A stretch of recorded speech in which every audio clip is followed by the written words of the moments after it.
Mizmor LeDavid. God is my shepherd, I shall not want. He lieth me down in green pastures and leads me beside the still waters. He guides me on the path of righteousness and revives my own soul. Though I walk in the valley of the shadow of death, I fear no harm, for you are with me. Your staff and your rod comfort me. You protect me from my enemies. You anoint my head with oil, and my cup overfloweth. Surely goodness and mercy shall follow me all the days of my life, and I shall dwell in the house of the Eternal One forever.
Each of us has a name, L'chol ish Yashem.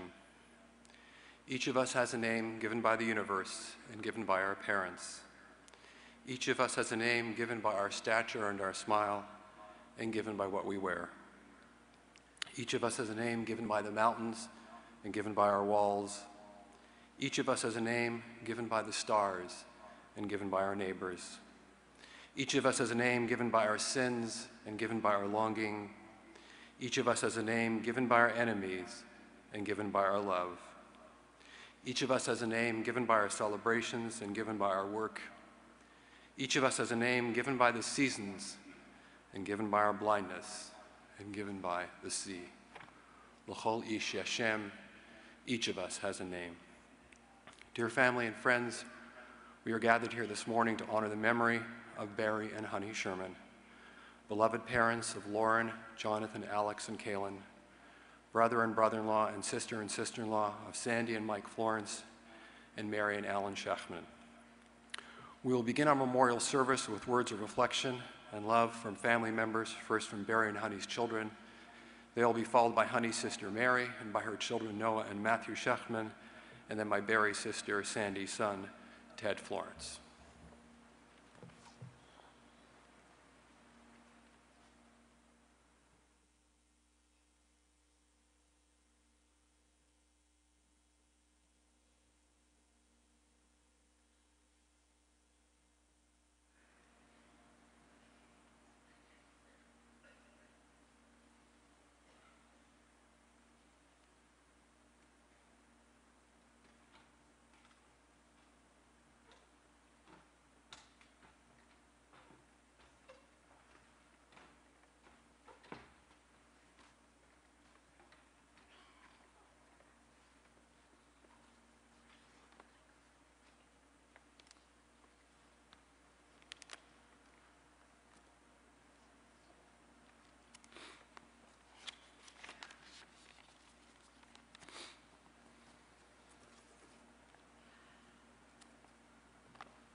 Before we begin, I would like to take a moment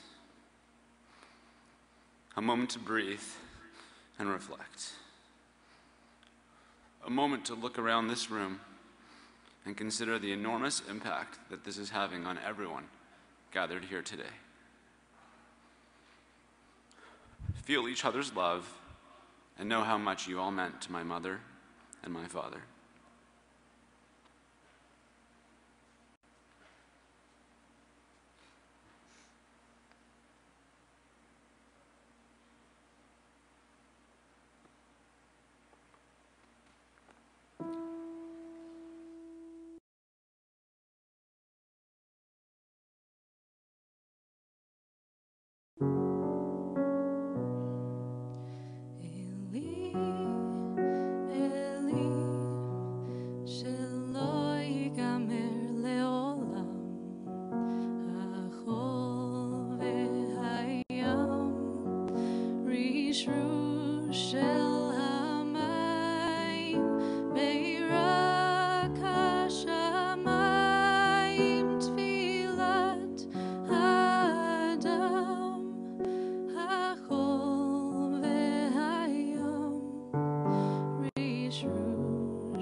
These things never end. The sand and the seas, the rush of the waters, the crash of the heavens, the prayer of the heart, the sand and the seas, the rush of the waters, the crash of the heavens, the prayer of the heart. O Lord, Eli, Shelo yigamer leolam.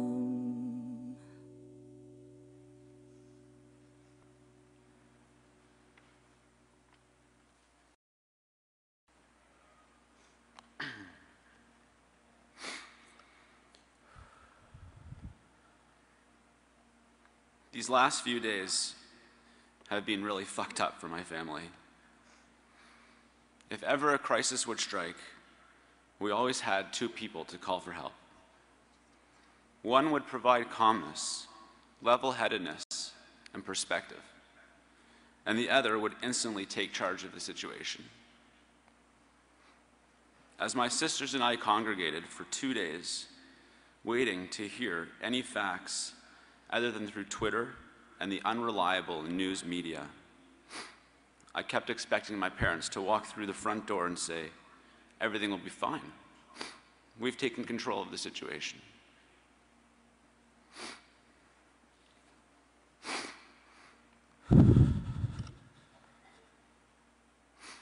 These last few days have been a shocking adjustment to our reality.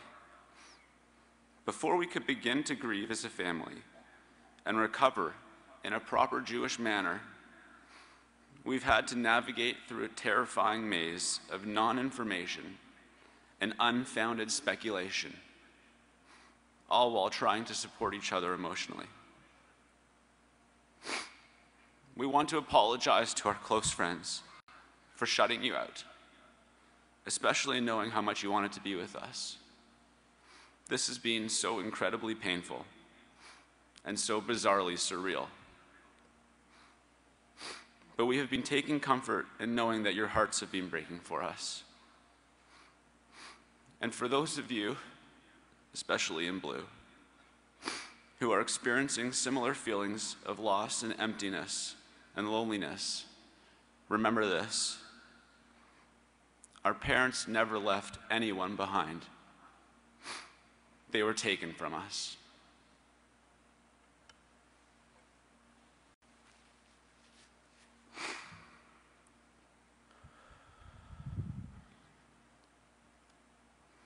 These last few days have been crushing and would have extinguished my family without the love and outpouring of support coming from all directions. Almost immediately upon hearing this terrible news, and as my family began congregating from places as far as Apsley, Mexico, Florida, California, Chicago, Europe, Australia, and Israel, the condolences started flooding in. And so did the bagels, and the smoked meat, and the baby and dog sitters, and the carpools, and the bottles of scotch, and other stuff. We are very fortunate to have so many amazing friends. I won't even start naming, as there are too many, but you know who you are and what you mean to us.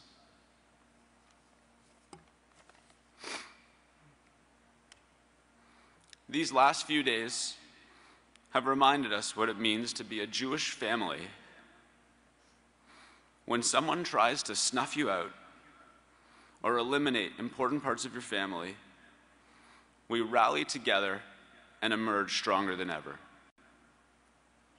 Our family legacy, like so many others, emerged like a phoenix from the ashes of the European Holocaust, shattered and broken, only to rise and rebuild and to thrive. In honor of our parents, we promise to do the same thing now. My sisters and I pledge to rise again and to continue thriving and to continue building our parents' legacy of loving life, caring for others, and knowing, as our parents always reminded us, that with great privilege comes enormous responsibility.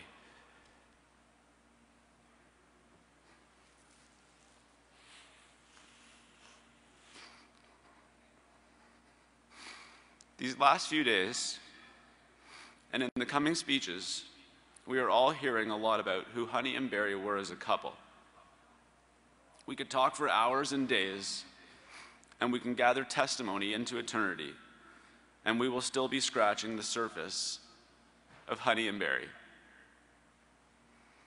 Like yin and yang, they completed a circle that encompassed everything important about what it means to be human. Neither one perfect, but together, wholly balanced and exceptional. One may have been soft, calm, brilliantly logical, staunchly atheist, and unconditionally loving and proud, while the other may have been firm, intensely energetic, brilliantly gregarious, silently spiritual, and unconditionally honest and caring. But together they were everything and perfect.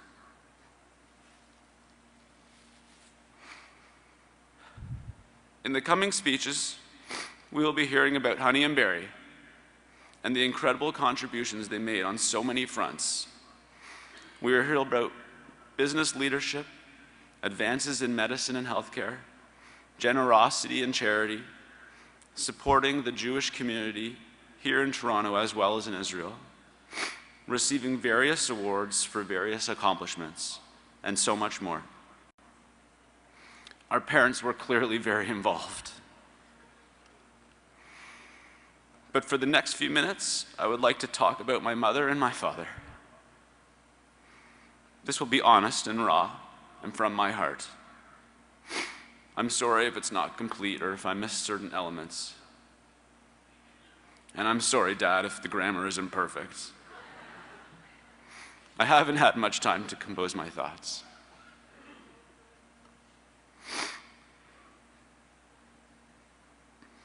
In the past few days that my sisters and I have been gathering with our spouses and children, we've been talking a lot about Mom and Dad. On the parenting spectrum, each parent can sit somewhere between mother and mom and father and dad. Our mom was an amazing mother. Every important detail of our early lives was so well managed and with so much care and competence. From carpools to medical appointments to after-school activities every single day of the week, to summer camp and parent-teacher interviews, and on and on. Our mother always had everything taken care of. Our father was an amazing dad. We clearly knew why our dad wasn't always present. He was a pretty busy guy. But I can remember literally every single individual occurrence when my dad did father stuff with me. He would come watch me play hockey or baseball once every season or two. But those few games were my Stanley Cups and my World Series.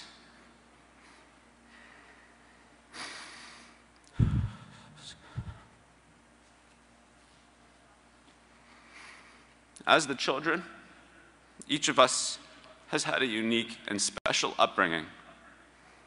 Born over a spread of 15 years, my sisters and I related to our parents in our own appropriate ways. As a six-pack, we traveled together around the world and accumulated memories that will last our lifetimes. Times like watching Dad act like an elephant while on safari in Africa, or driving around in a Jeep in Israel looking for Mom's lost wallet and her lost keys and sunglasses and her jacket too. They were funny people, and they loved sharing their enthusiasm for life. Any event, be it a bar mitzvah or a wedding or just a simple Passover dinner, was an occasion to celebrate with gusto. Our parents loved life so much, and they loved to celebrate. We felt our parents' love so intensely, in so many ways, that we will cherish forever.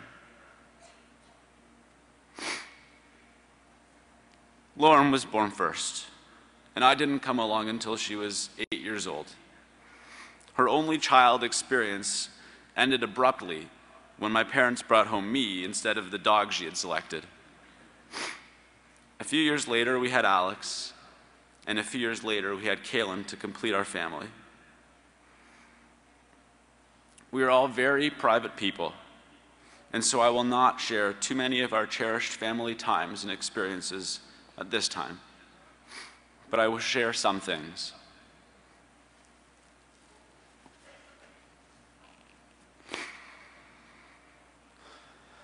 Lauren, you deserve amazing credit for paving the way for me and the girls.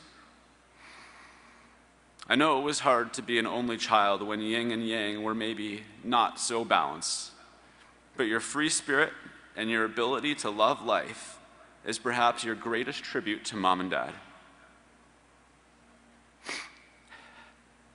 When you provided them with their first grandchild 6 years ago, everything changed.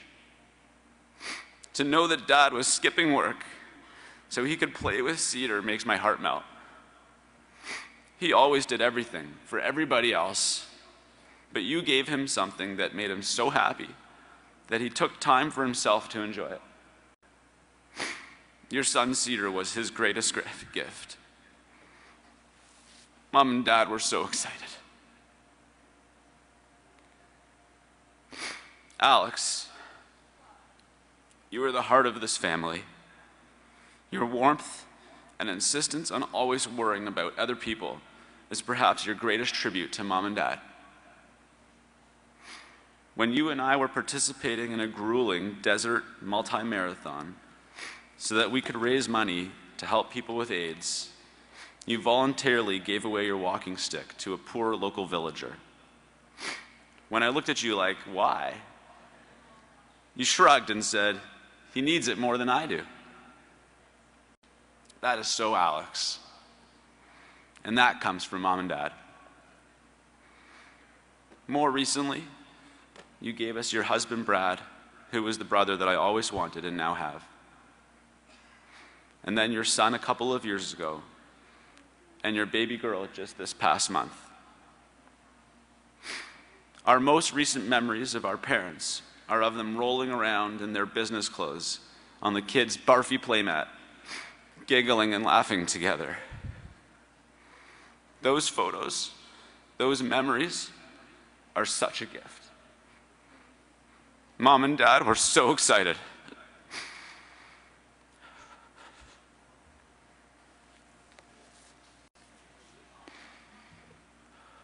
Kaylin, you are the youngest child and the sweetest individual I know. You have had the least amount of time to foster your own relationships with our parents on your own terms as a mature adult. But you have always been very kind and soft, emotional and loving, and that comes from Mom and Dad. Even when you were just a child, everyone could easily recognize how great you are with children. Dad or Mom might not have said this to you often enough, but I can tell you that they were teeming with excitement for your wedding and to watch you blossom with your own family. When you decided to have a smaller destination wedding, I think Mom was secretly upset because she wouldn't get to throw you a grand wedding. But she did get to throw the world's greatest engagement party ever. And that was our last big family celebration. As painful as this is right now, we will move ahead with your wedding plans on your own terms and when you are ready, because that's what Mom and Dad would want. Mom and Dad were so excited.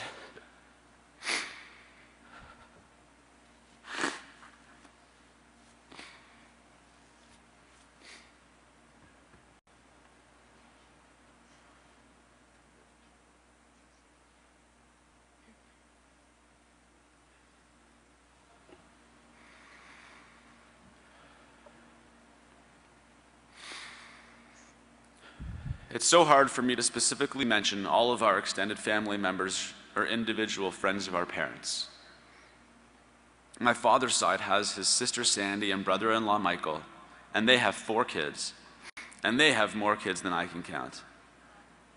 My mother's side has her sister and best friend Mary and her husband Alan, and they have 3 kids, my cousins Noah, Matthew, and Rebecca.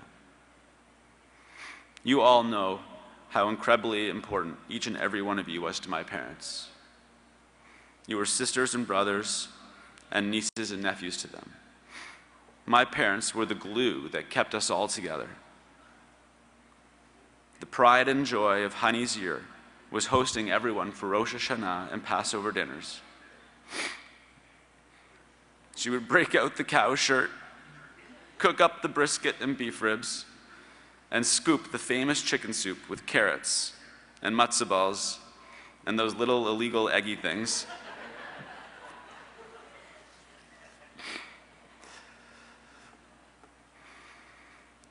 What started as family dinner in the dining room evolved into a literal banquet table running the entire length of the house from the front door to the back staircase.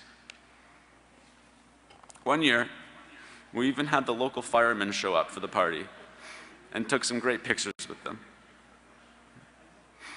Honestly speaking, as a younger kid, those events were a bore. But those dinners twice or three times a year, where all the families come together to celebrate, or to watch Uncle Alan struggle through the Seder, those days mean so much to me. In our parents' honor, and because it's what we all want and need, let us commit to each other now that we will stand together forever.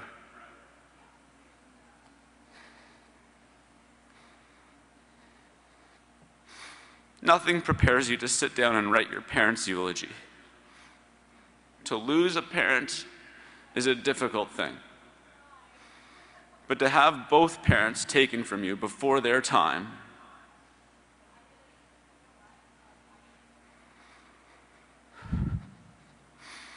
my parents were exceptional people who loved life and deserved to be honored and remembered to the highest degree. But to me, they were just mom and dad. There's no right or wrong way for me to do this. To my mother, you were always such a good sport and so animated. You were my first golf partner and the only witness to my only hole-in-one. Well, Dad was there, but he was buried in his briefcase, I'm sure. Although I was only about 10 years old, I remember how proud and excited you were for me. And if anyone else has ever played golf with Honey, or been on the same golf course as her at the same time, you'll know what I mean when I say that everybody was hearing about my hole-in-one.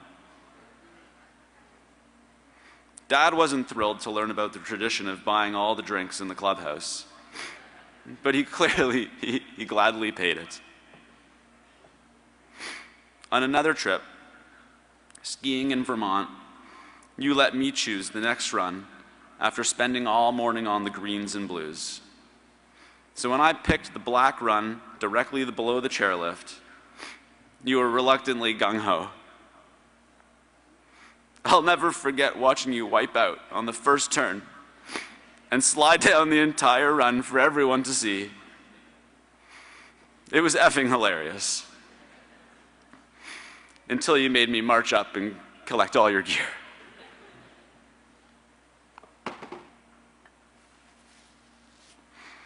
You were the eternal party animal, and you wouldn't let anything get in the way of having a good time. We all know that you suffered pain from arthritis. In fact, we called you the bionic woman because of all your replacement parts. But after every surgery, you would come out dancing, even if you needed the help of your super trendy hiking sticks. One of my fondest memories was watching Hip Hop Honey Dancing with the Stars to raise money for Baycrest. Winning that award stands out amongst all the others because I know how physically grueling that was for you and how strong you were. My mother was incredibly stoic.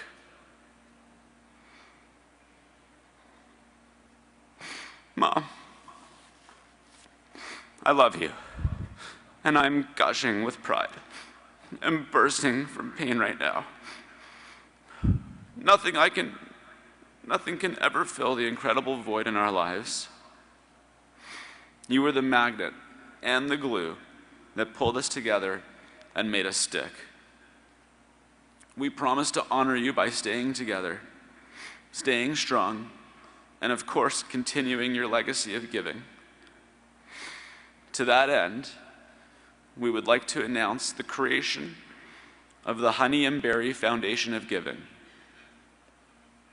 We would also like to ask our Aunt Mary, Honey's sister, to help guide this foundation in a way that best honors our parents.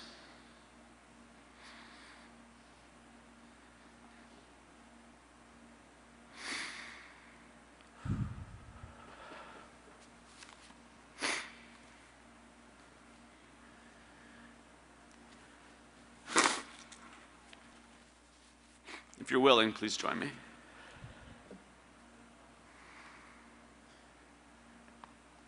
To my father,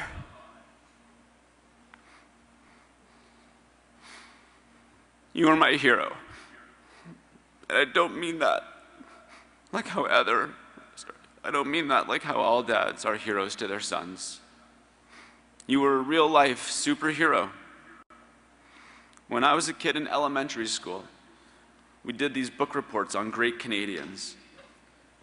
And I would always choose someone like Wayne Gretzky or Terry Fox. I didn't know at that time that you were one of those types of people. What it means to me to be a great Canadian is to set an example for the world to see. To be successful in business and make contributions to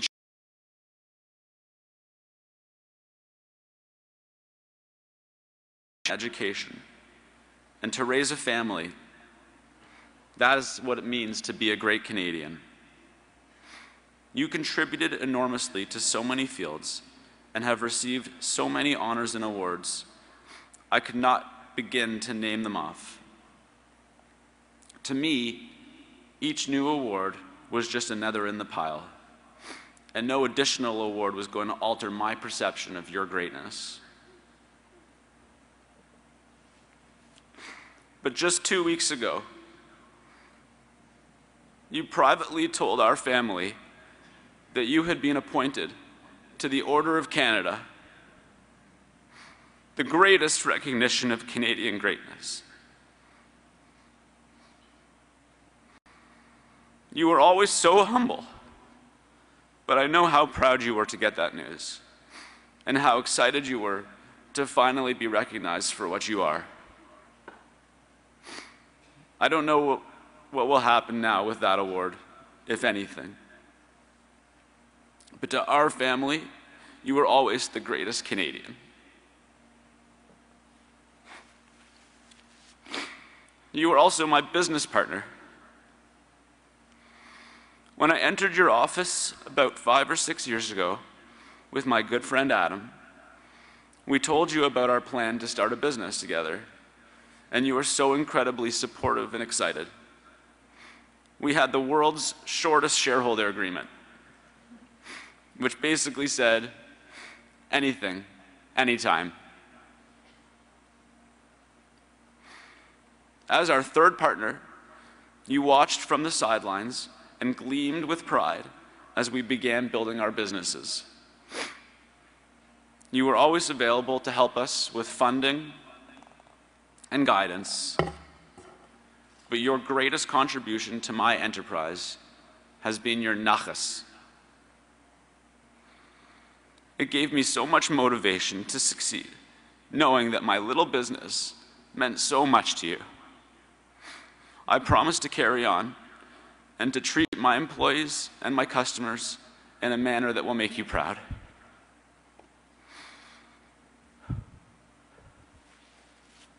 Dad, I'm sorry that I could not possibly cover everything I want to say here today. No amount of rhapsodizing could do you justice.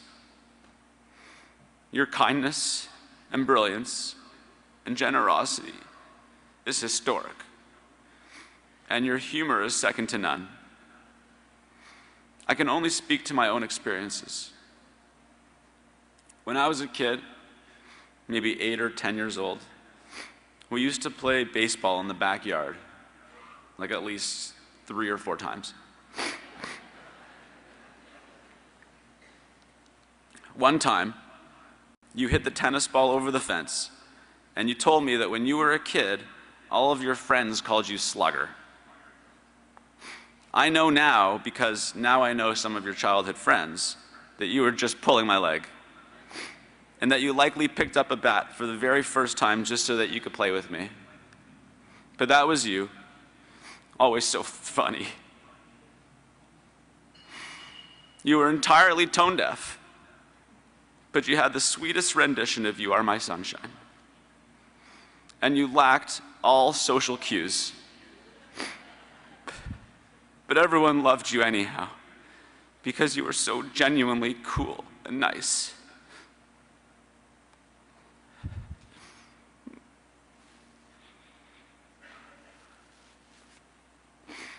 Most recently, you have been helping my husband Fred and me to build our family through the long and expensive path of surrogacy. It annoyed me how often you would ask me for an update, but I know it's because you were so excited. I love you, and I thank you for everything.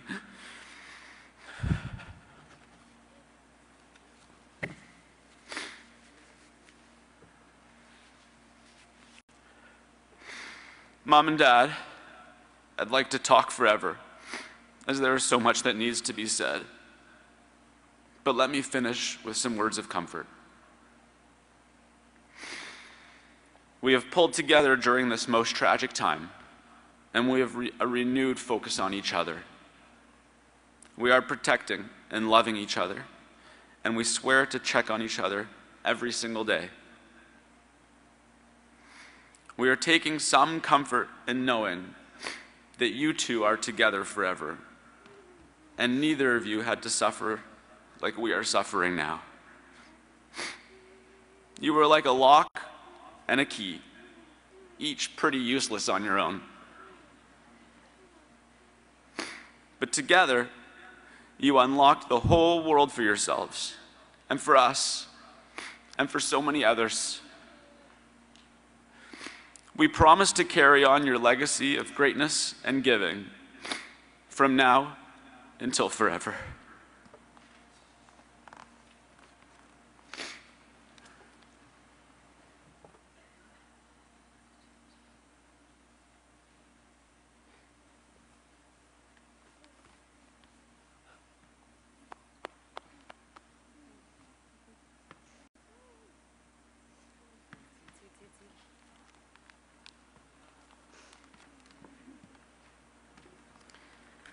My dad used to come home every day from work, and no matter what, he would always make sure to come into our rooms to sing to us and say goodnight. I would like to take this time to sing it back to him. You are my sunshine, my only sunshine. You make me happy when skies are gray. You'll never know, dear, how much I love you. Please don't take my sunshine away.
First, I want to say that John just did his parents proud, because what he did was talk exactly the way his mother and father would want and say exactly what his mother and father would want.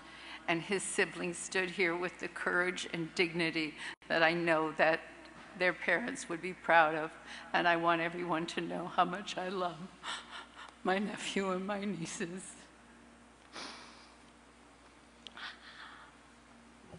I didn't prepare well. I guess I've just been in a fog over the last little while. I'm standing here confused and dazed and really angry. And I'm afraid for the shock that's going to wear off and the reality that's going to set in. We were survivors of the Holocaust, my family, and all I had was my mother, my father, and my sister. My sister wasn't just my sister for all of those of you who knew us. She was my best friend, and she was my other half. We completed each other's sentences, and we never went anywhere without the other. And my brother-in-law, I knew him from the time I was 19. He was my brother-in-law. He was also my surrogate father. And both of them have been taken away at once. I remember when I first met Barry, and he was standing in our kitchen, and I looked at him, and he ignored me, and there he was reading the paper like I wasn't there, being Barry. And all I could think of is, my sister's going out with this? Like, what's the deal? And then over time, I saw that he was this brilliant, wonderful, kind man. And as the years went by, and everybody saw Honey and Barry as these icons, and I just saw them as people, people didn't see the Barry who would take off his glasses, cross his eyes, make me laugh.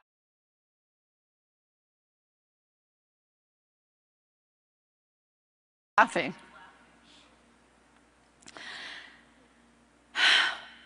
I'm sorry, this is all mixed up. When we were really young, Honey and I didn't know we were poor. When we got rich, our parents bought a house and rented out every square inch of it. Our house there was a front room with a piano in it. We didn't realize it was really a hall. Then there was a kitchen, like people have kitchens, and then there was our bedroom. But we didn't know it was a hallway with 2 fold-up cots. And we never forgot that. And no matter what, Honey never forgot that how lucky we were that didn't matter how much you had to give back, you had to be happy, and you had to love family. And she did. My sister took care of me my whole life.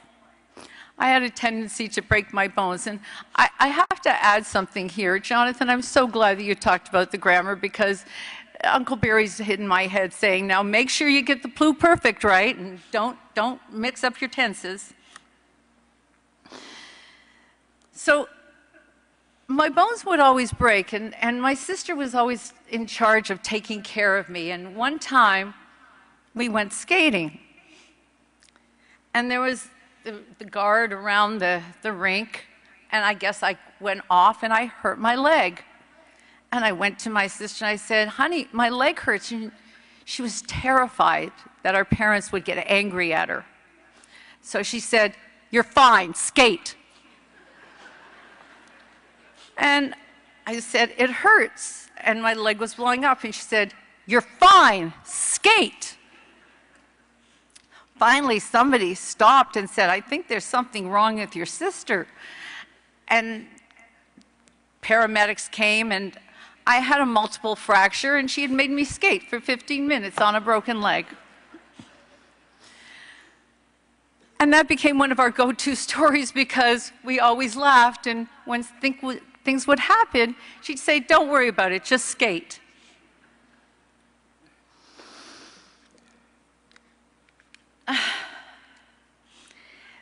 laughter was part of my relationship with Honey, for those of you who knew us. And you hear and you'd read a lot in the press about the Honey and Barry of the press and their persona. And for me, it was just Honey and Barry, the people. Honey and I would often go shopping, as people know we like to do. One time, and we didn't get dressed up. One time we were in New York and we went to Bergdorf Goodman's. And the saleswoman saw these two schleppers walk in. And it was like, okay, we'll give them like the room beside the broom closet because we know they're not going to buy anything. And we're in there, and we did what we usually do. We couldn't stop laughing. She'd say something, I'd say something, and for 15 minutes, we'd keep laughing until finally this saleswoman went, not only are these two people schleppers, they're probably on drugs. So we left, we didn't buy anything, but we would often go places and for no reason just laugh hysterically. That's who we were. For Barry, I don't know how many of you know this, and I know this is out of sequence. My mother picked Barry to marry my sister. Not in the old-fashioned way, but we were brought up in a very strict household. You weren't allowed out past a certain time. You had to follow rules. You dressed clothes up to here. And then when as I said, this guy shows up, and the rules went out the window. 11 o'clock, fine. Go make him a little something to eat. Take him something. Give him something to eat. My mother decided this was the man that Honey was going to marry. And she was really smart because she did the right thing. Nobody could beat Barry Sherman.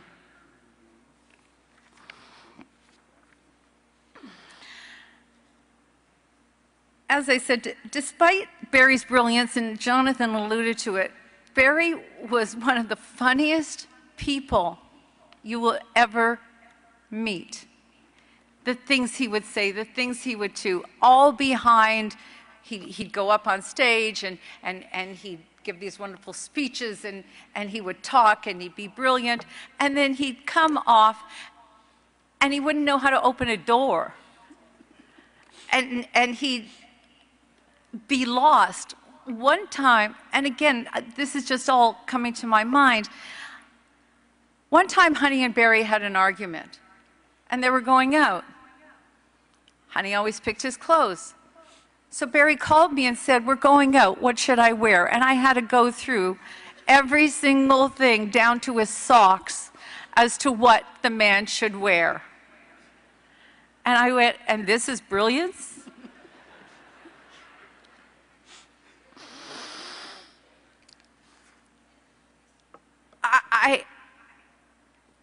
I don't even know what to say. Honey was the best sister anybody could ever imagine.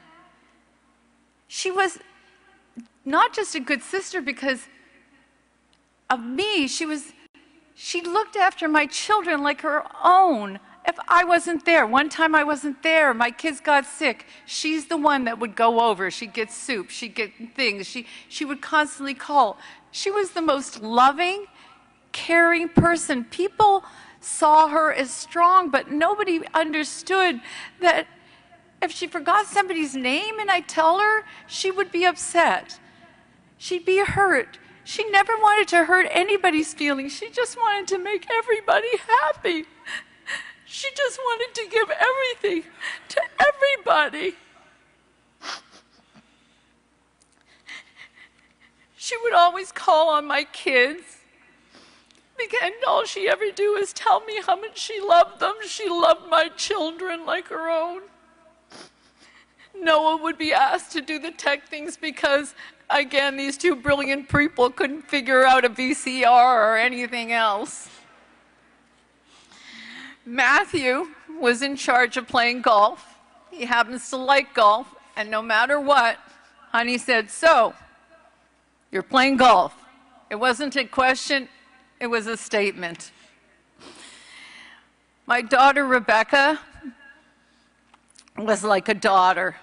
My sister would say, "She's my daughter too," and I would say, "Yes, she is."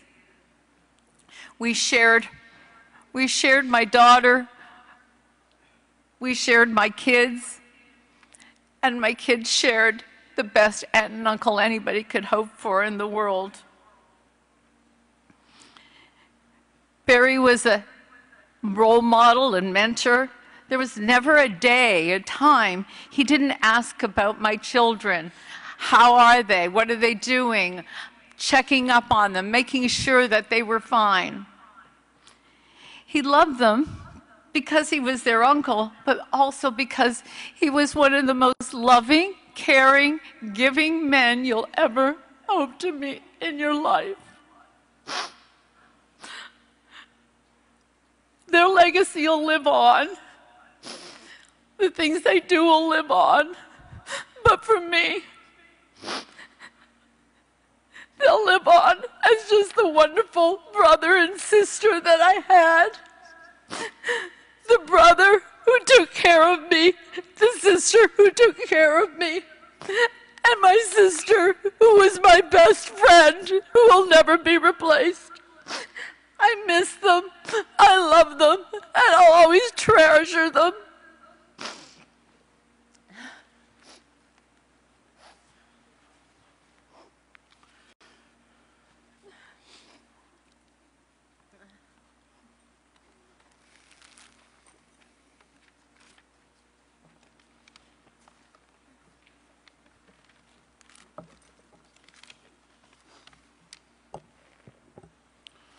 For those of you who don't know, I'm Matthew, and this is my twin sister, Rebecca. The golf partner. For us, and Honey and Uncle Barry were not your typical aunt and uncle. For us, they were a second set of parents. Growing up, they were always there for us, physically and emotionally. As my mom alluded to, when my sister was sick at home and everyone else was out of town, it was my Aunt Honey who came over to take care of her. Schlepping her around to the doctor, taking her to get soup, that was our Aunt Honey, always going out of her way to take care of us. But besides being an incredible, loving caretaker for us, our aunt was also one of the funniest people in the world. She was always there to make us laugh, both intentionally and unintentionally. One time, on the way home from golfing, my aunt decided that we should bring home a box of donuts for the family who was waiting back at the condo. So we pulled into Krispy Kreme and we got a box of 6 originals. On our way back, Aunt Honey decided she would have one before we got back to the condo. Then she decided she would have one more. By the time we got back to the condo, she looked at me and all she said was, "Throw out the damn box."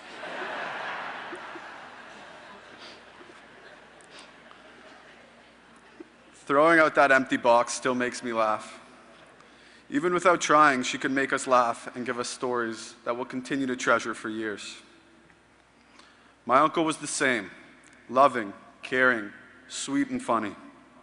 My sister spent years trying to convince him that if his business career didn't work out, he could have a successful career as a professional pillow. He was always there for her, greeting her with the biggest hug in the world. Although they were constantly in the public eye for all the good they did, it was behind closed doors that you could really see what truly amazing people they were. We were lucky to have these 2 amazing people in our lives for as long as we did. Though they are gone, they will never be forgotten. The lessons they taught us will continue to guide us, and their stories will continue to brighten our days. And Honey and Uncle Barry, we love you, and we will always love you.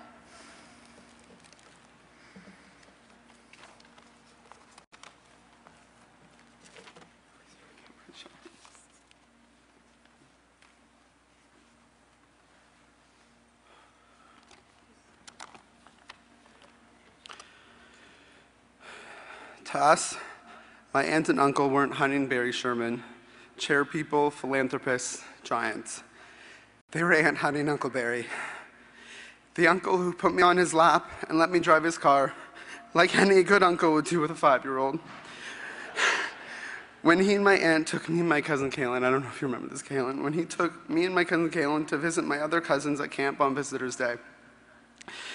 The uncle who in his usual fashion loved to tell everyone how he saved me from drowning in their hot tub, when in reality, he just wasn't paying attention because he was doing some business thing.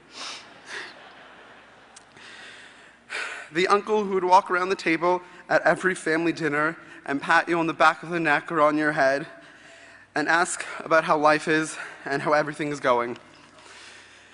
And my aunt. My aunt was like Bubby 2.0. My Bubby had always called me Noah, and for the last number of years, my aunt had taken on the task of bringing that. It's fine that I was called Noah, because wherever Matthew went with my aunt, he was always called Noah, anytime that I wasn't with them. During the last few years, my aunt had just shortened it to CH, yelling anytime she saw me or needed me. She was always the person to smuggle cups of M&Ms out of the golf club in Florida, because who needs to go and buy bags of M&Ms when they have free bowls of them there? She's the aunt who drove me around for appointments when my parents were out of town and took me to Loblaws so we could make sandwiches. She would always call me over anytime there was any problem with her TV or her phone or her iPad or her computer or anything, and I would spend hours sitting with her while she wrote down every single word, every single thing that I said, just for her to call me back the next week for the exact same issue. And I couldn't be happier that I spent all of those hours sitting there with her. They were, and they always will be, the best aunt and uncle that anyone could ever hope for. I will love them forever.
It is my great honor to be able to speak to you today about Barry and Honey Sherman.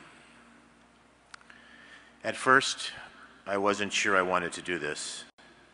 I'm so overwhelmed with grief and loss and sorrow and questions and confusion that I felt that there was no way that I could muster the strength and composure to speak today.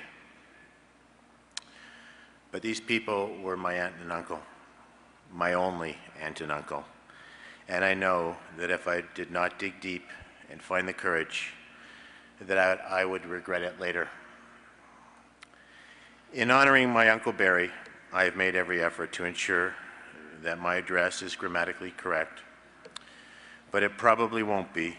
So please, Barry, if you're listening, I'm sorry, and please, do not chime in and correct me in front of all these people.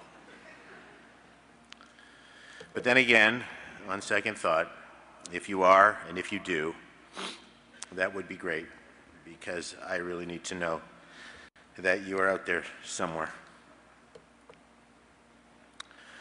I want to talk to you today about my Uncle Barry and Aunt Honey, but not as two people most of you know as successful and philanthropic members of our community. Not as two people who have made their indelible mark on Toronto Canada, Israel, the Jewish community, and on the world, and who have arguably touched the lives of every Canadian in a positive way, but rather as two warm and gentle people with children and grandchildren and siblings and nieces and nephews who loved and cared for not only their own family, but also for many others less fortunate, many of whom were complete strangers. Our friends and family already know this, but I want everyone else to know that in addition to their public lives of business success and charity, Honey and Barry were humble, genuine, caring people with likes and dislikes, with habits, opinions, emotions, and with every aspect of human existence that we all have as people. So as you remember them and consider your own lives, please know that at the end of the day, Honey and Barry were just like all of us, like you and like me, with a family and with friends, all of whom miss them very much.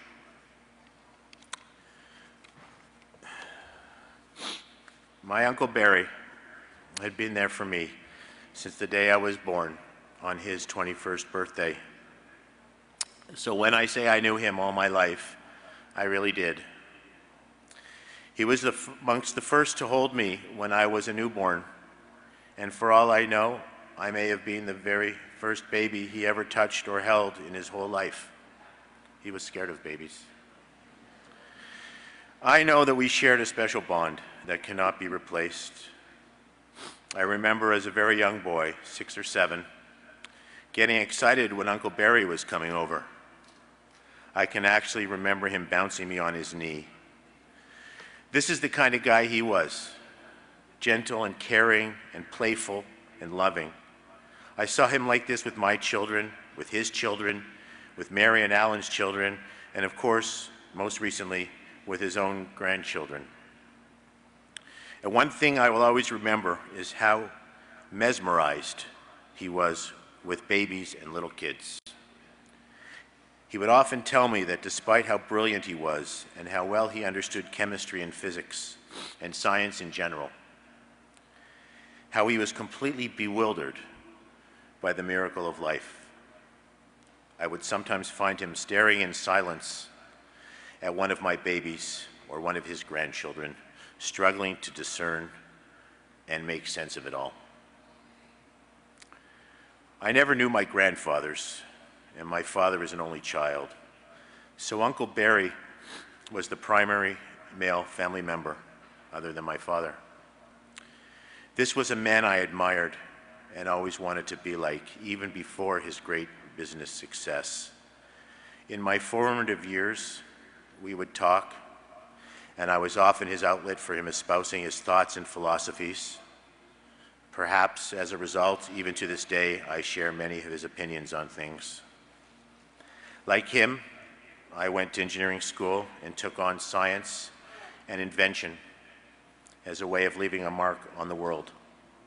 He was my mentor, my confidant, my Yoda, always there to provide support, and happy to do so, whether I agreed with it or not, and even sometimes when I didn't want to hear it. His praise and acknowledgement always meant so much to me.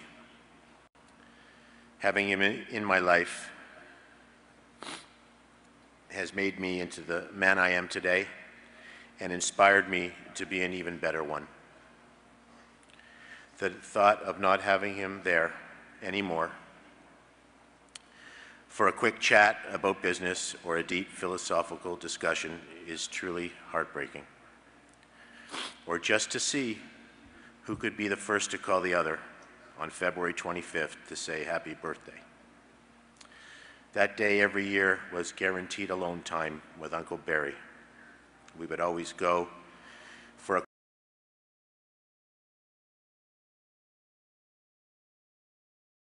how I will ever be able to have a happy birthday again. I wish I could just hear him say one more time, "I'm proud of you." He may have been our only uncle, but he was that special relative, the one we all have, that dedicated family member who is not a parent, but who loves us just the same, and who would do anything for us. The one we can call on and count on at any time for anything, who would never fail to take our calls or offer us his time. That was the man, the Uncle Barry that I knew, I love, and I painfully miss. Aunt Honey may not have been my aunt for my whole life, but she became so when I was young enough that I cannot remember a time in which there was no Aunt Honey and Uncle Barry. Aunt Honey was the one who always bought me clothes for my birthday, when as a 10-year-old, who wants clothes for their birthday? But now I don't care. I just want her back. As the child of Holocaust survivors, Honey came from tragic and meager beginnings, and despite her and Barry's success and achievements, she never forgot or lost sight of that. And it pains me to see tragedy again introduced to her life like this. Aunt Honey always appreciated how truly fortunate she and we all are, and she never let any of us forget that. All of us have been raised with these same values that Honey and Barry displayed publicly, with Aunt Honey at the forefront. Her widely known, charitable, and giving nature in society are mere examples of the Aunt Honey I knew as a caring, thoughtful person with family, friends, and strangers. We are a relatively small family, or at least we started that way. But as it grew with spouses, in-laws, children, and grandchildren, it became increasingly more difficult to coordinate family get-togethers. It was always Aunt Honey who stepped up to organize and herd us together for holidays, family gatherings, and celebrations. And she was tough about it, as if she really knew and appreciated the importance of it all, of family, and did not want to give up. Always insisting and never taking no for an answer. And to be quite honest with you, some of us may not have always liked the pressure. But now, and thinking about all those family events that Aunt Honey hosted, I see and appreciate her wisdom and already miss it tremendously. It was not at all unusual to arrive at a Passover or high holiday dinner at Honey and Barry's house and find a setup of 80 chairs and place settings, with Honey wearing sweats, flip-flops, and her famous cow shirt in the kitchen, cooking everybody's dinner. In fact, very recently, Honey was deeply engaged in the tedious task of organizing lunches and dinners with family and friends for the upcoming end-of-year holidays, something that no one else thought to do or ever undertook, yet something that she did every year at this time in order to ensure that ties were maintained amongst us. I know that we would not be as close as we all are were it not for her. So, Honey, if you are listening, thank you. Your actions and wisdom have not been lost on us. My heart breaks thinking about who will be the next to step up and fill her shoes. And I want to take this moment to reach out to my cousins and extended family members and say that we must remain close. That is how Aunt Honey would have expected it. So I can talk to you, as I've done, about these two wonderful people and what they meant to me, to us, and to have hopefully shed some light onto who they were, for those of you who did not know them as I did. But there is no way, no words, no actions, no anything that can articulate the excruciating sorrow and sense of loss this family and I personally feel. There is a huge void that will take forever to heal, if it ever does. Honey, Barry, thank you for the life you have provided us, the example you have set for us, and all that you have taught us and for what you have done for the world to enjoy and remember you by. We miss you.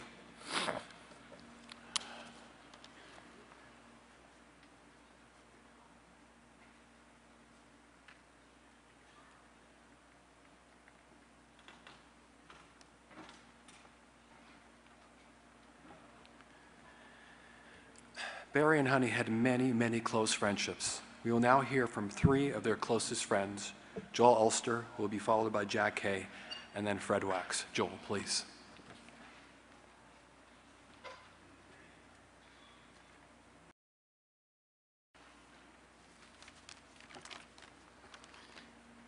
Hello, I'm Joel Ulster, and I'm Barry's oldest friend. We met 59 years ago when we were 16, and immediately became best friends. As teenagers do, we talked for hours and hours about life, and ultimately came to the same conclusions about religion and human nature and life in general. Barry became part of my family. We were like brothers. During high school, we fantasized about being in business together, and after Barry graduated from U of T and then MIT, I quit my accounting course, and in 1962, we incorporated as Sherman and Ulster and bought the pharmaceutical company. In the meantime, I got married and had 4 kids. Barry, who always loved and wanted children, ended up spending most evenings at my house and became Uncle Barry to my children. At some point, my ex-wife, Cindy, who was a nurse at Mount Sinai Hospital, met a candy striper there who was looking to meet a nice Jewish doctor.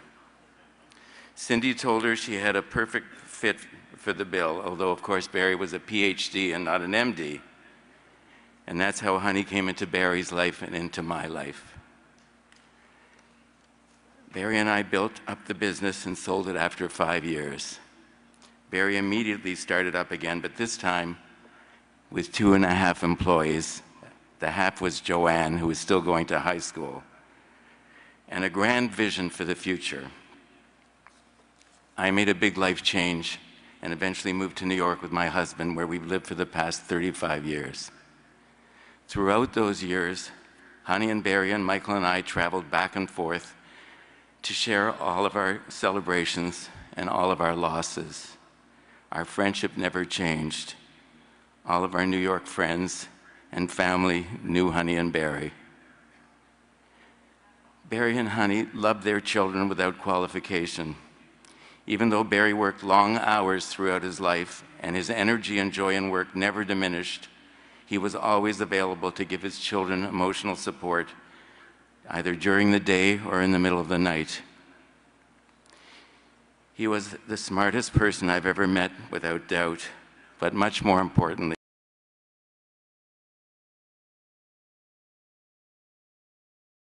business, which accounted for a lot of his success. In fact, inside, he was truly a very gentle soul. Everyone has heard about Honey and Barry's tremendous public philanthropy, but their private help to anyone in their orbit who needed it was just as great. Relatives, friends, friends of relatives, and relatives of friends. Barry told me that although he didn't like to be high profile, he felt it was his duty to set an example for other wealthy people to be as generous as he and Honey were. He never took his material success for granted or became smug or grand.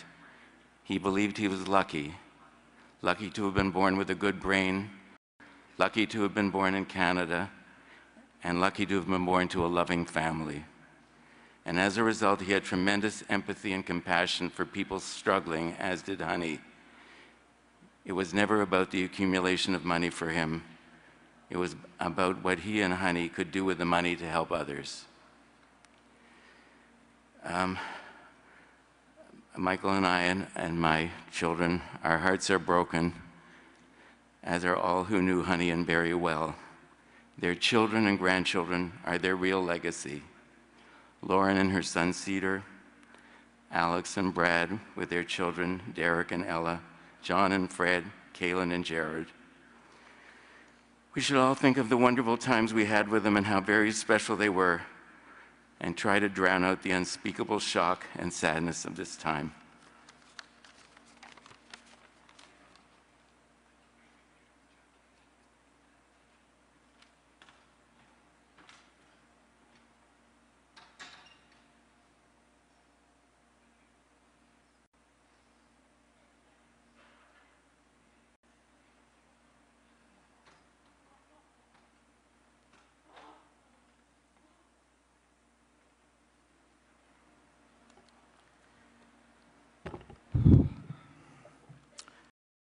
For 35 years, I was incredibly privileged to work side by side, day by day, with Barry. Today, I will try to capture in words Barry's legacy from my perspective. As someone who partnered with him as he built Apotex into the incredible enterprise it is today. Much more than that, Barry and I would refer to each other as brothers, and I cannot tell you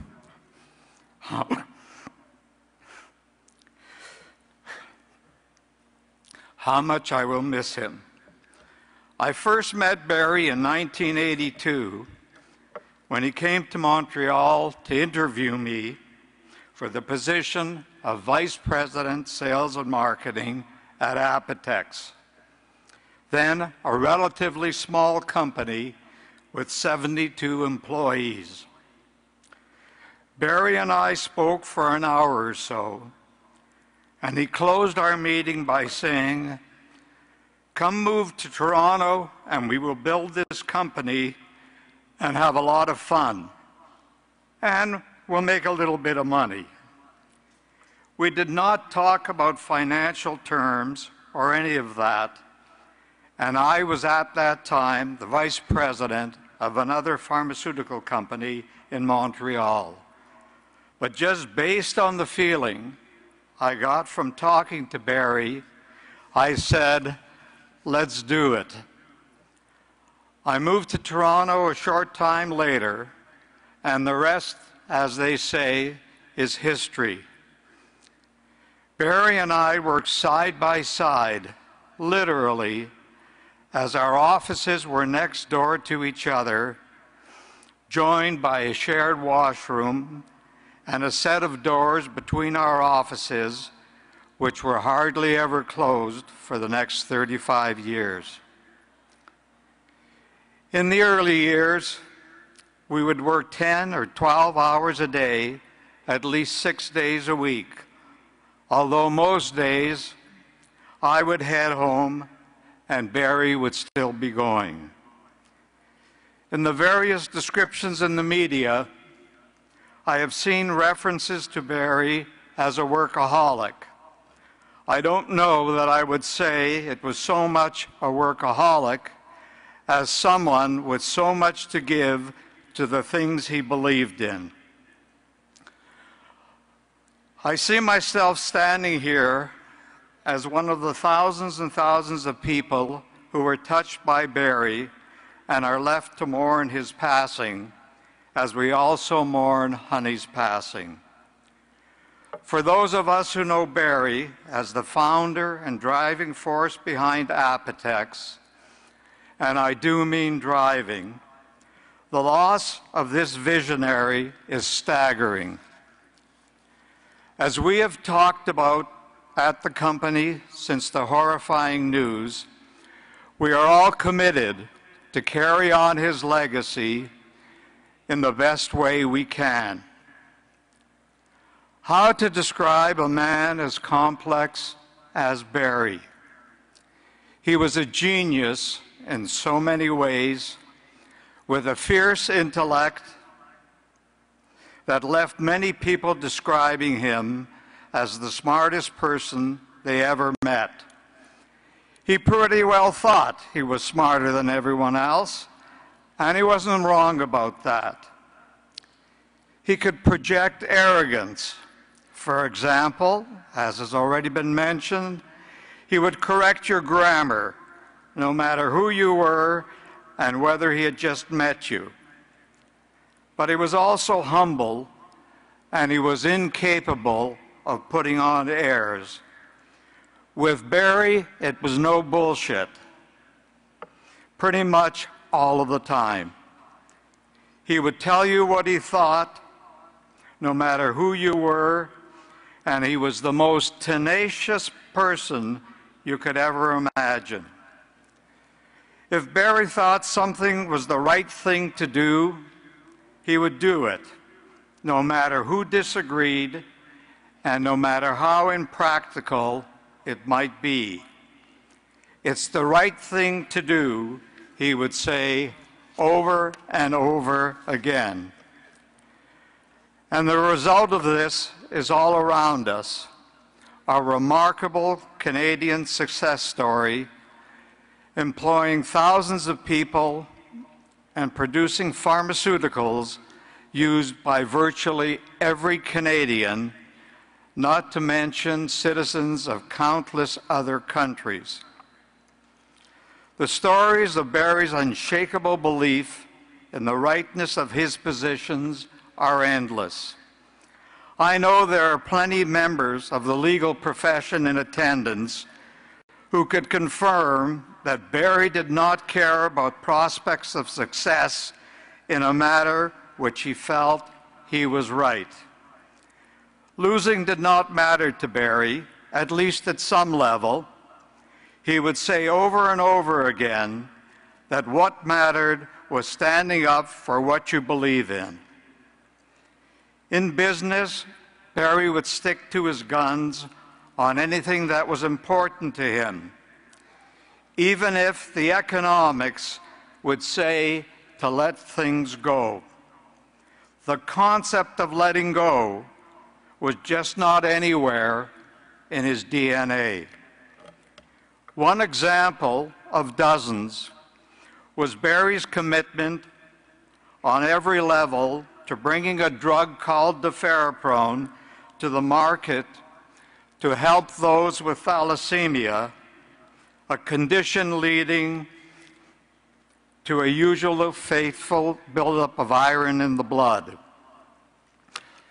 Apotex, well, Barry, funded the studies for the drug and withstood enormous and totally unjustified vilification in the popular press arising from allegations about the drug's lack of effectiveness. Ultimately, the drug's effectiveness was confirmed, and it went to market, saving countless lives. When the Cooley's Anemia Foundation, which supports patients with thalassemia in the United States, asked to honor Barry at a dinner in New York, in his usual way, Barry deflected the praise, instead saying that the frontline people with respect to deferoprone, Drs. Michael Spino and Fernanda Trichta, should be the ones to be honored. Barry and Honey attended the dinner, and Barry was visibly moved as person after person came up to him to say thank you for saving my life. I cannot think of another business person faced with the relentless criticism and the economic reality of the drug who would have persevered in those circumstances. Barry did, and the world benefited. A lesser man would have enjoyed the fruits of his remarkable success in business by accumulating wealth and making material acquisitions. Not Barry. You have read or heard the stories of his modest automobile and lifestyle, and for those of you who met him, he was a casual and totally down-to-earth guy.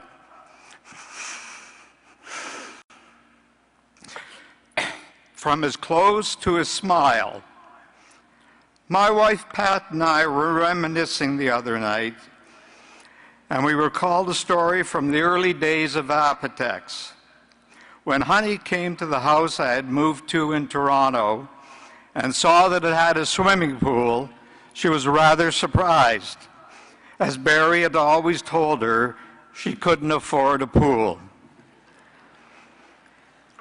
Of course, where he and Honey left their most indelible mark is in their incredible commitment to charity. In the Jewish community, in the Toronto and Canadian communities, and in making medicines available in third world countries, to name a few. Barry was so committed to giving back, and he lived that every day. And in inimitable Barry fashion, he would not be pleased when his and Honey's commitment to giving was not shared by others who were similarly fortunate to have achieved business success, and he would say so. We can all take a page out of their book and reconsider the ways in which we can help those who are less fortunate near and far. For me personally, it's hard to describe how much I enjoyed spending time with Barry. Sometimes he drove me crazy, to be clear, but to me, Barry was a mentor, a leader, and a brother. We would speak Yiddish to each other all the time, philosophize about life and family, and ponder the bigger questions of the universe. In the early days, Barry would often say that he expected to die at an early age, as his father did before him. And so there was a lot to do in a short period of time. As the years went by, Barry's tune changed, and we would tell each other that we would live to 120, and we'd say in Yiddish, bis 120, which he later amended to 150, as in his words, there was too much to be done. In a way, that reflected his sense of self-belief as well as a sense of humor. Barry would say, I have to live forever because the universe cannot get along without me. We would talk about what needed to be done for the company on the off chance that he didn't live forever. And we would talk about how as old men we planned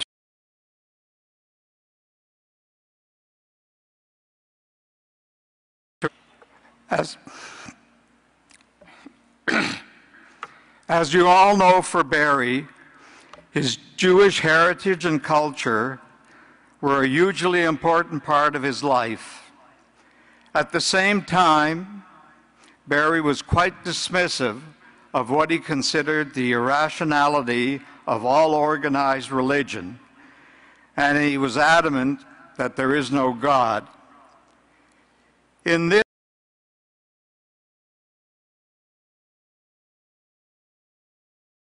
rightness of his beliefs. So with some hesitation, knowing that if he were here, he would yell at me, I share with you that I can't help but imagine Barry up there now arguing with someone about how he cannot exist. While Barry did not believe in it, there is no question that if there is a heaven, Barry and Honey have earned their spots. Last year, at around this time,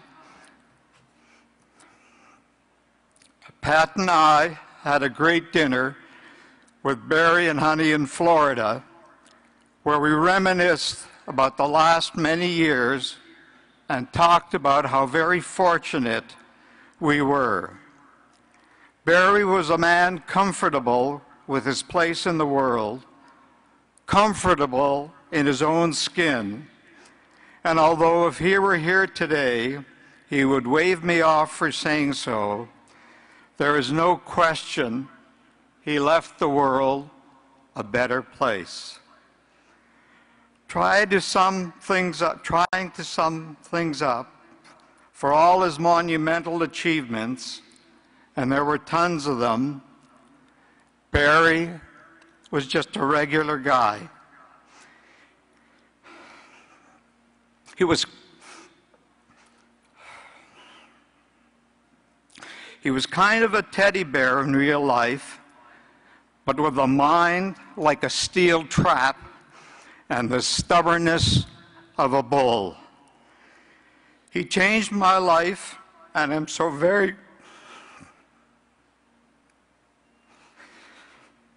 grateful to have shared those years with him. I will smile every day thinking about our kibitzing back and forth across the offices. And we will go on as he would want us to, working to ensure his legacy. Barry, I will miss you, as will all the Apotex family.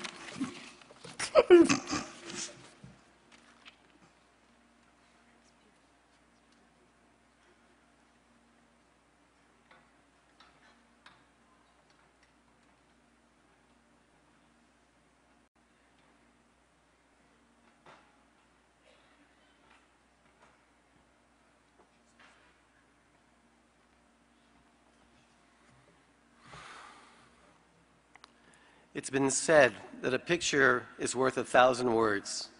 Today before me, I see a unique image comprised of thousands of faces, faces belonging to members of Toronto's Jewish community, to the community at large, to loyal Apotex employees, and to a remarkable cadre of the city and our country's political leaders. It is clear that this picture depicts just how much Barry and Honey Sherman were loved, respected, and admired by all, more than any number of words can express.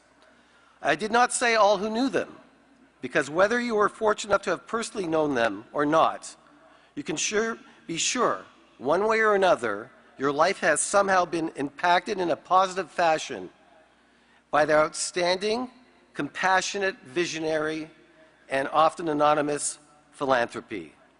My name is Fred Wax, and I'm speaking to you today on behalf of the Sherman family, my family, and the charitable community of Toronto. Brilliant Barry, a bona fide rocket scientist whose talents were once courted by the likes of NASA, and the eminently vivacious Honey, did so much for so many in this city and across this great nation. They donated so generously to a multitude of causes, not to garner personal attention or to place themselves in the spotlight. They genuinely cared about the people they were helping. They were two of the most down-to-earth and humble individuals you could ever meet. While you could have afforded a much more lavish lifestyle, they preferred to live more modestly and spent big on the causes that were important to them. For many years, the couple held numerous volunteer leadership positions in the Jewish community, devoting their funds, time, energy, and love to projects of the UJ Federation, Jewish National Fund, Mount Sinai Hospital, Baycrest, Canadian Friends of Simon Wiesenthal, and many other organizations too numerous to mention individually. However, the generosity was not limited to the confines of the Jewish community. Barry and Honey felt it was imperative to be involved in and be supportive of institutions in the greater community at large that would benefit from their backgrounds and walks of life, such as United Way. Barry and Honey, both alumni of University of Toronto, were generous supporters of U of T's pharmacy, education, and research initiatives. York University also received sizable donations from Apotex, as did Humber River Hospital. It would be difficult to find a worthy cause or cultural institution in the city that they did not support. While Barry and Honey's philanthropic roots were clearly fixed in Canada, as conscientious, compassionate, and generous corporate citizens, they also supported many important charities in Israel and elsewhere in the world. Their empathy and caring had a global reach. Most importantly, and I can't stress this enough, is that both Barry and Honey had a sincere personal interest in the organizations they were benefactors of. I witnessed with my wife and family several times this personally on many occasions when traveling with Honey in Israel. They would always ask the project leaders thoughtful and meaningful questions so that they could assess themselves a greater understanding of what may be the best solutions to their problems. They were the true embodiment of the Jewish value of Tikkun Olam, making the world a better place. As news of their deaths surfaced, UJ Federation lowered the flags to half-mast on its Sherman campus, a campus named for this remarkable couple in honor of their leadership. Just a few weeks ago, it was a place of joy and optimism as the community celebrated with a groundbreaking ceremony for the construction that would bring the project to completion. The creation of the campus, like so many other initiatives across the community, this city, this country, and abroad, was only made possible by the selflessness and generosity of Honey and Barry Sherman. The redevelopment, what is now known as the Sherman campus, was especially significant to Honey as it housed the Jewish agencies that helped her family immigrate to Canada following the Holocaust. Members of the then Jewish community that were already established in Toronto made sure that the new immigrants like Honey and her family received the support services they required to adopt to a new life in Canada and to thrive as new Canadians. It's also the social and recreational hub of our community. In fact, these are the reasons I took on the task of chairing the redevelopment of the Sherman campus. We all agreed we needed a new facility. We all thought that we needed to treat Barry and Honey importantly as they should to make this dream come true, and with them, this renewal came to fruition. I suppose it was my way of honoring them to pay tribute for all they had done for so many. The Shermans exhibited and exercised exceptional compassion, vision, kindness, and generosity that have directly and indirectly impacted and enriched the lives of so many. They were not yet done with their important philanthropic work. They had not stepped down nor discarded the mantle of responsibility for others to assume. They did not leave us a completed legacy to carry forward. They were tragically taken from us, their family, friends, and community. It's an immense and profound loss of epic proportions. My wife and I were privileged to count Barry and Honey among our closest friends. We deeply mourn their passing with the rest of you here today. Their extraordinary accomplishments will live on and never be forgotten.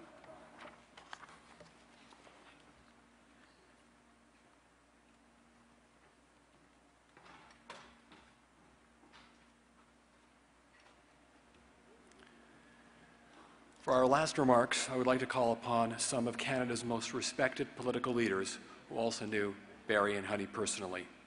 First, we'll hear from Mayor John Tory, Mayor of the City of Toronto, then Premier Kathleen Wynne, Premier of the Province of Ontario, with the concluding remarks being given by Senator Linda Frum.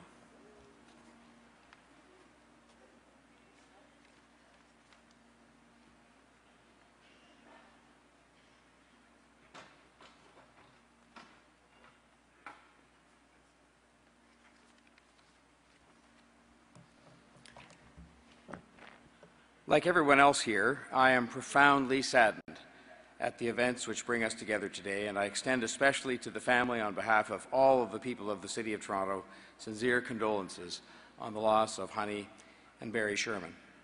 At the same time, I feel a great sense of privilege to have the chance to speak as mayor on behalf of so many people whose lives were made better by these two great leaders of our city and of our country. Consistent with their wishes, which says a lot about them in and of itself, many of the people who were helped by this extraordinary couple and by their extraordinary ability and generosity wouldn't even know who they were or how they were helped by Honey and Barry. The frail senior at Baycrest, the newcomer using the JCC at the Sherman campus, the student at York University or the U of T, the people helped by the United Way or the UJA. You know that that list is a very long one, and it's been referred to quite properly many times today. And yes, we have to mention on that list the employee at Apotex, because there are thousands who benefited from Barry's drive and ingenuity and Honey's support, such that they were able to have that most precious of things, a good job. All of these things are at the heart and soul of a community that cares, and at the heart and in the soul of one of the most caring cities in the world were two smart, caring, generous people with big hearts, Honey and Barry Sherman. I met Barry long before I met Honey, many years ago. I visited that legendary office of his many years ago, legendary, among other things, because of those piles and piles of files in his office. I was looking for money for a good cause. I frankly don't remember which cause it was, because I went back quite a few times after that and rarely, if ever, came away without some support. I also came away with a keen sense, which has been referred to today by Jack and others, of his passion for his work and for his tremendous loyalty to the city where he made his life. He made a great point of telling me many times long before I was the mayor, on many of those visits, he invested here, and he created jobs here. It wasn't the only place he did so, but while he had always a lot of advice to offer as to how we could make the city better so that he could do more here, this was home. And I'm so glad today that in the remarks that have been made about Barry, that sense of warmth and curiosity and fun that was so much a part of who he was has also come out. Now that brings us to Honey. What a joy to know her. And of course, I think as many people in this room know, to know her was to love her.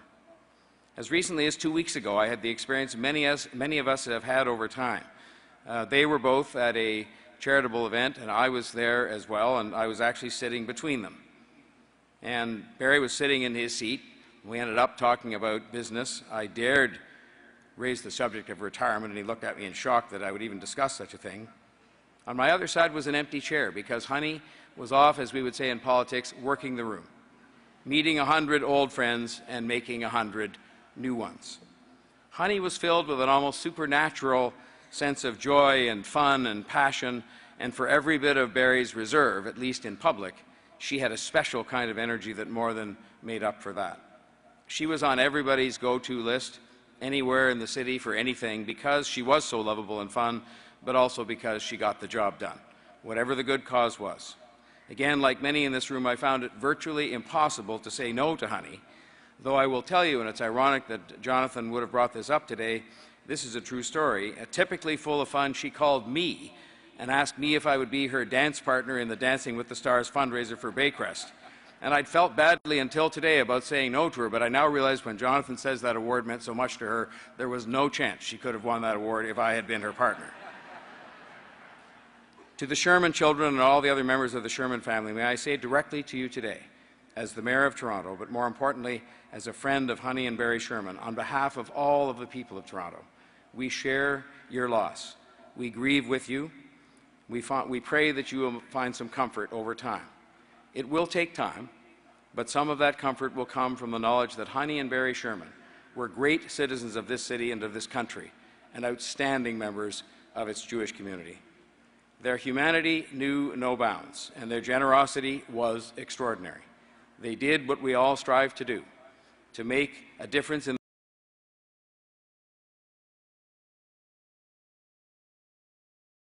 what we've heard so much about today, the wonderful parents and grandparents and uncles and aunts and sisters and brothers, and the wonderful friends to many, including many people they didn't know. May their memory be a blessing.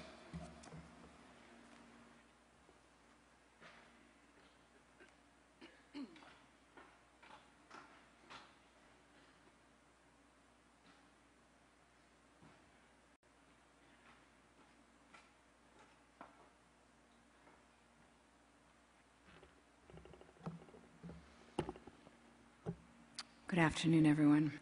I am very honored to be able to say a few words today about a couple who have had such a profound impact on our city, our province, and our country. I want to start by extending my most heartfelt condolences to the family. I'm so very sorry for your loss, and I want to thank you today for sharing so much of Honey and Barry with us. I know that Honey and Barry were beloved by the people gathered here, their family, their many, many friends, colleagues, community members, and their second family at Apotex, who held them both in such high regard. But what strikes me today, generosity extended so far, far beyond those who were blessed to have Honey and Barry in their lives.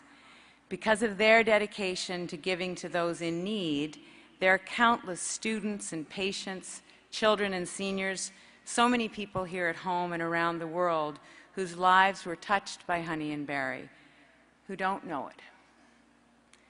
And I get the sense that that's exactly how the Shermans wanted it to be. One of the tenets of Judaism that I find particularly beautiful is the concept of tzedakah. Whereas charity is understood as a voluntary act of kindness, tzedakah teaches that we have an obligation to help those in need. Honey and Barry fulfilled this obligation over and over again, as we have heard today, both publicly and privately. And in mourning the loss of a husband and wife, a mother, father, grandfather, grandmother, aunt, and uncle, we're also mourning the loss of two people who were devoted to making our world a better place. And I'll just confirm what John was saying. When I would meet with Barry, he was always so convinced and committed to this province, this city, and to this country. There's a prayer that's often read on Shabbat, I'm told, about the woman of valor. It is traditionally spoken by a husband to his wife, and one celebrated section of it roughly translates from Hebrew to this: she gives generously to the poor. Her hands are stretched out to the needy.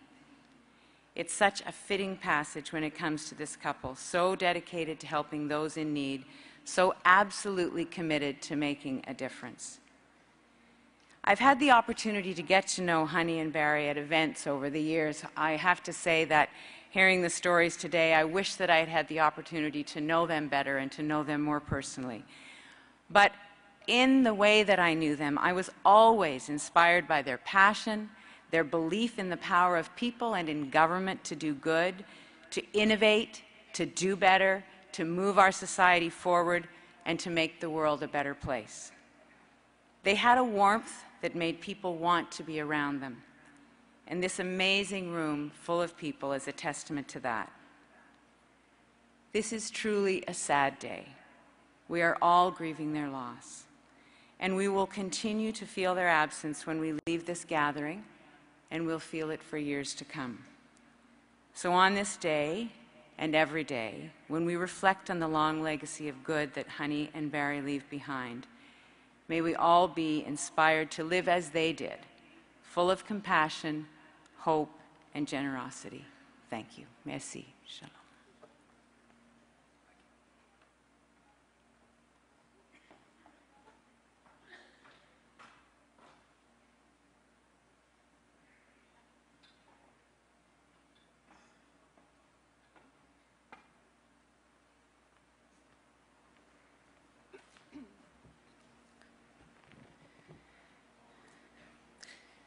My name is Linda Frum.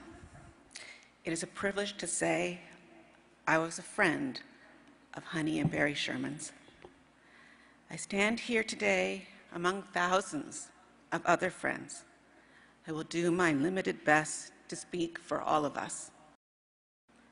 Today we have heard many great things about the lives of Honey and Barry, their devotion to their family, their generous support for their community, Barry's significant medical and scientific contributions, the colossal success of Apotex, and of Barry's immense pride in providing meaningful employment to so many Canadians.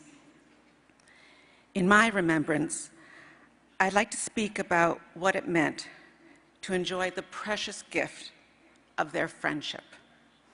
Like their philanthropy, this was a gift they bestowed widely and unstintingly. In my case, my friendship with Honey began during a UJA mission to Israel. Honey and I were traveling together without our husbands as part of a small leadership team. At that time in my life, I was a very anxious flyer, and Honey intuited my fear. Though we were only new acquaintances, she made a point of sitting next to me. I can still picture how during one of the numerous flights we shared together, Honey would be absorbed in the newspaper she was reading, but as the airplane started to speed towards liftoff, silently, without looking up, she would stretch out her hand for me to hold. I preserve this image of Honey in my mind because it is how I will always think of her, as a woman who by natural inclination extended an open hand of love, friendship, and kindness out to the world. It was easy to love Honey, and everybody did. When Honey liked someone back, her highest accolade was to deem them a good boy or a good girl. This term was usually applied to individuals well past middle age who had won her approval by contributing to a cause bigger than themselves, or who had revealed themselves to be people of high character through acts of caring and generosity. Recently, I asked Honey what motivated her in her life.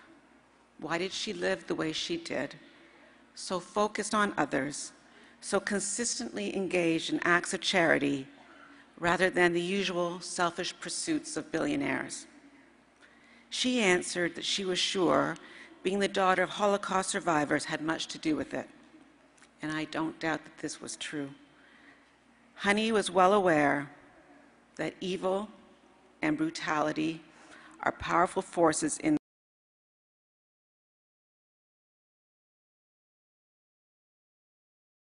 but while she lived, she fought on behalf of the causes of justice, tolerance, and compassion. But another explanation for Honey's good nature and her good deeds was Barry. Honey and Barry loved and respected each other deeply, and their values effortlessly aligned. This past July, Honey and Barry spent an overnight with my husband Howard and me at our cottage, a memory I will always cherish. This visit to Muskoka felt like a victory, not because Honey had decided to come, she had done that readily, but because Barry had agreed to take a day off work to join her. When they first arrived at our place, Honey and I spent a few minutes standing in the driveway debating which accommodations would best suit them. The smaller, less comfortable bedroom in the main cottage where the rest of our weekend guests were staying, or the larger bedroom up the hill in the guest cottage where they could spread out and enjoy some privacy. While Honey insisted she wanted to be wherever the action was, and I tried to persuade her that she would be more comfortable in the larger but more isolated space, Barry stood quietly between us. Across his right shoulder, he had slung his heavy piece of baggage. Across his left shoulder rested Honey's even heavier bag. Balanced precariously between his two arms was a stack, a dozen high, of bakery boxes filled with treats that Honey had insisted on bringing up to share with friends on the lake. You couldn't even see Barry's face behind the boxes, but he waited patiently for Honey to make her verdict on which bedroom she wanted, which was obviously where the action was, and then he cheerfully Sherpa'd their belongings to the room while Honey and I peeled off to start the party. Later, after a most enjoyable evening of good food and wine, and since Honey was there, abundant laughter, Barry quietly approached me. "Don't you think it's unfair?" he asked me. I asked him what he meant. "Don't you think it's unfair that we get to enjoy all this this beautiful life, while so many others, they don't. It was this social conscience of Barry's, always so close to the surface, which led him to so many acts of charity, including donating millions of HIV/AIDS drugs to Africa and spending millions of dollars to develop a drug designed to save the lives of a statistically tiny group of people, a tiny group of children, with no expectation of commercial return. Someone asked me if Honey was in good health when she died. I don't think Honey was ever in what could be called good health from the time I met her. And yet, between multiple back, hip, and shoulder surgeries for her crippling arthritis, to recently surviving throat cancer, Honey was the most fun-loving, energetic, and uncomplaining person I ever met.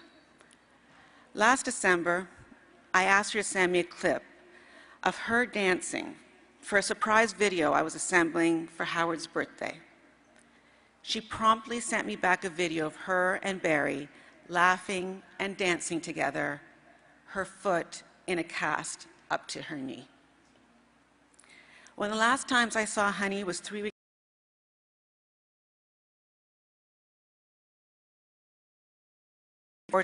to her in recognition of her and Barry's immense contributions to Canada.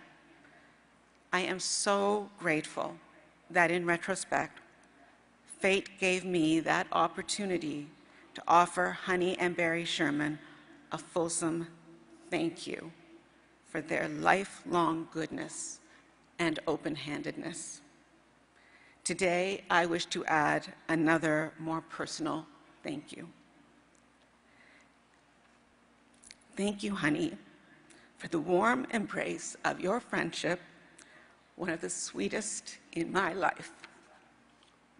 Finally, to Honey and Barry's children, and to the larger Sherman and Sheckman families, we have no comfort or consolation to offer you, other than to tell you that, like you, the wound in our hearts is deep. Like you, we adored Honey and Barry. And like you, we will endeavor to honor them forever and ever.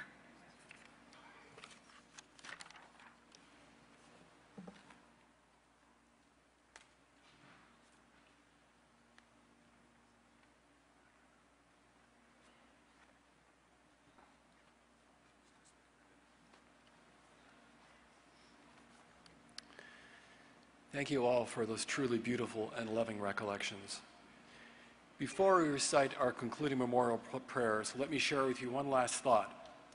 It says in Shir HaShirim, the Song of Songs, that Ki aza kamavet ahava, love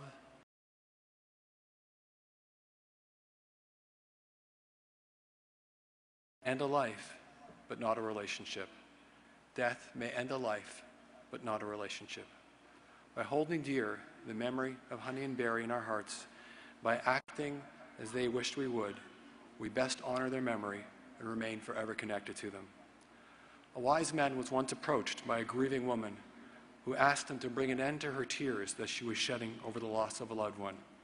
He said, "I cannot bring an end to your tears, but I can make them holy. I cannot bring an end to your tears, but I can make them holy." Indeed, we can make our tears holy by following and bearing Honey's footsteps, by opening our hearts with acts of compassion, kindness, and generosity, by reaching out to those who need our assistance and helping heal our fragile and too often shattered world. Zichronam livracha, may their memories always be for a blessing. Please rise for the memorial prayers.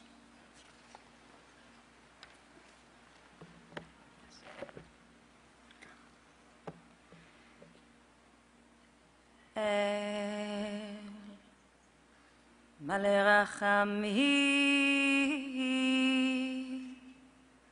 שוכן במרומים,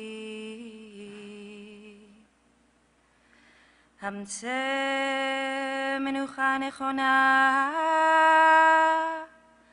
תחת כנפי השכינה, במעלות קדושים וטהורים, כזוהר הרקיע, מזהירי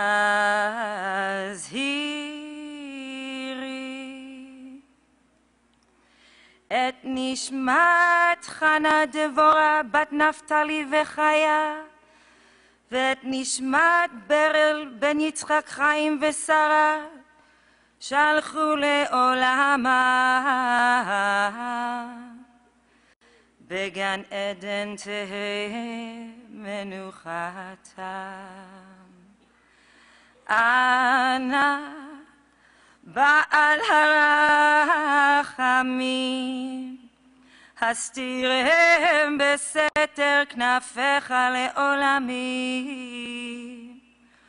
וצרר בצרור החיים את נשמותיהם. אדוני הוא נחלתם, וינוחו בשלום על משכבותיהם,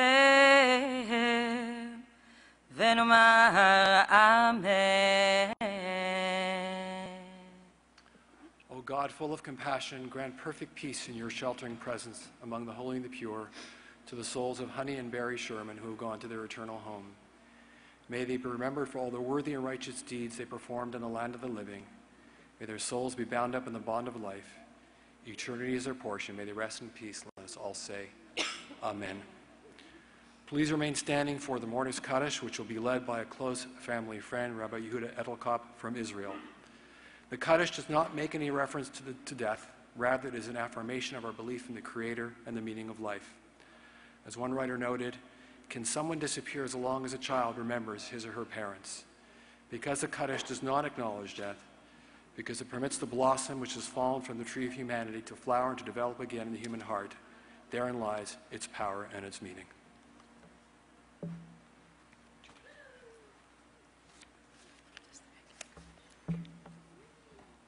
יתגדל ויתקדש שמי רבה, ועלמא דברה חירותי, וימליך מלכותי, ויצמח פורקנה ויקרב משיחי, וחייכון ובימכון, ובחיי דכל בית ישראל, בעגלה ובזמן קריב, ואמרו אמן. יהי שמי רבה מברך לעלם ולעלמי עלמיה, יתברך וישתבח, ויתפאר ויתרומם ויתנשא, ויתהדר ויתעלה ויתהלל, שמי דקודשה בריחו, לעילה מן כל ביחתה ושירתה, תושבחתה ונחמתה, דאמירן בעלמה ואמרו אמן. יהי שלמה רבה מן שמיה וחיים עלינו ועל כל עם ישראל ואמרו אמן. עושה שלום במרומיו, הוא יעשה שלום עלינו ועל כל ישראל ואמרו אמן.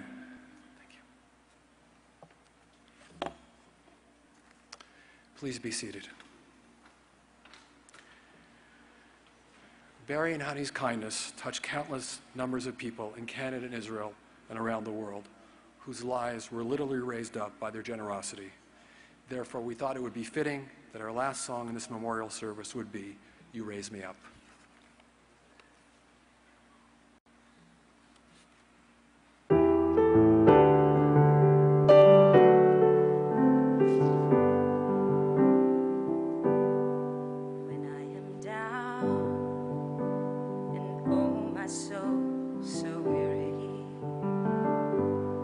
Troubles come and my heart burden be, then I am still and wait here in the silence until you come and sit a while with me. You raise me up so I can stand on mountains. You raise me up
We have now reached the conclusion of our memorial service.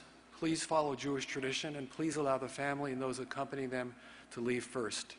Burial and Shiva will be private and will be held in the company of the family's closest relatives and friends. The family has requested that memorial donations in memory of Barry and Honey be directed to the charity of your choice. Please look into your hearts to find a cause that you feel most worthy and make a donation in the memory of their names. This is the most fitting way to honor their memory. We now conclude with the traditional words of comfort to the mourners. Hamakom yinachem etchem b'toch sharav le'tzion v'Yerushalayim. May the source of peace and peace to all who mourn and comfort to all who are bereaved. And we all say, Amen. Thank you. Lech l'shalom. Go in peace.